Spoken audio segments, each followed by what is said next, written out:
கைவிட்டு போன செல்வம் மீண்டும் தான் வருமா? காயங்கள் ஆறிவிடுமா? காலம் மாறி வருமா? இருண்ட வானம் வெளுக்குமா?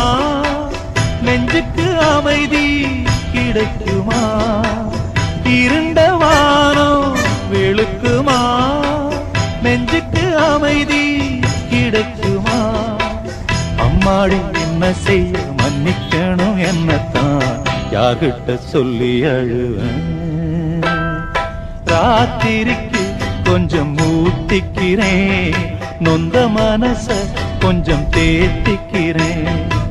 சொல்லாம தவிச்சு சோகத்தில் துடிச்சேன், எல்லாமே நினைச்சு ஏக்கத்தில் துடிச்சேன். நெஞ்சுக்குள் நானே அழுகிறேன். ராத்திரி